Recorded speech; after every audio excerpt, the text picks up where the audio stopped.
ఇప్పుడు మనం back neck చూసుకోవాలి. బ్యాక్ నెక్ మన బ్లౌజ్లో ఒకసారి కొలిచేసుకొని ఎంత ఉందో పై వైపున చివరి వైపున ఖర్చు కోసం ఎక్స్ట్రా ఒక హాఫ్ ఇంచ్ కలిపి మార్క్ చేసుకోవాలి.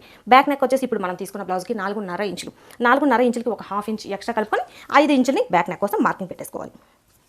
ఇలా మార్కింగ్ పెట్టుకున్న తర్వాత పై వైపున నెక్ లెంత్ 2.5 తీసాం కదా, అదే 2.5 ఇంచుని ఇక్కడ మార్కింగ్ పెట్టేసుకోవాలి. ఇలా మార్కింగ్ పెట్టేసుకొని ఈ 2 డాట్స్ని కలిపేసుకోవాలి.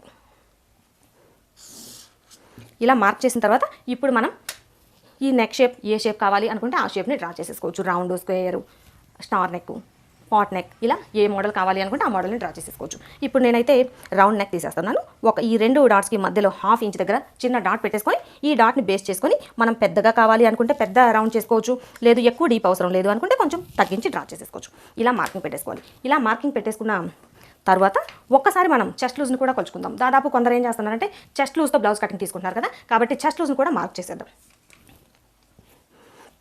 చెస్ట్ లూజ్ వచ్చేసి 36 ఇంచులు. 36 ఇంచుల్లో 4వ భాగం అంటే మనకి 9 ఇంచులు వస్తుంది నడుము లూజు. ఈ 9 ఇంచుల దగ్గర ఒక మార్కింగ్ చేసేసుకోవాలి. ఇలా మార్కింగ్ చేసేసుకొని ఇక్కడ నుండి ఇలా స్ట్రైట్గా గీత కొట్టేసుకోవాలి. ఈ మార్కింగ్ దగ్గర టక్స్ పెట్టేసుకుంటే మనము కుట్టు వేసుకునేటప్పుడు ఇక్కడ స్ట్రైట్గా కుట్టు వేసేసుకుంటే సరిపోతుంది. ఇలా మార్క్ చేసిన తర్వాత మార్క్ చేసిన ఈ పీస్ని కట్ చేసుకోవాలి.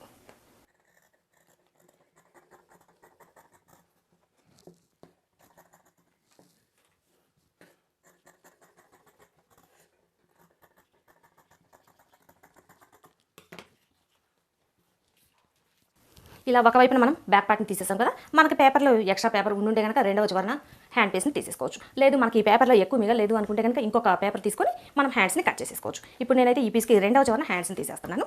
హ్యాండ్స్ కోసం మనకి ఆల్రెడీ ఈ ఫోల్డింగ్ ఉంది. ఇలా ఫోల్డింగ్ ఉన్న దీని పై వైపున మళ్ళీ మనం ఇంకొకసారి ఫోల్డ్ చేసేసుకోవాలి. అప్పుడు మనకి మొత్తం 4 మడతలు వస్తుంది. ఇలా 4 మడతలు వచ్చేలా ఫోల్డ్ చేసుకొని ఈ చివర్ల ఎడ్జెస్ సమంగా వచ్చేలా కట్ చేసుకోవాలి. ఇలా కట్ చేసుకున్న తర్వాత ఇప్పుడు మనం హ్యాండ్స్ని మార్క్ చేసేసుకుందాం.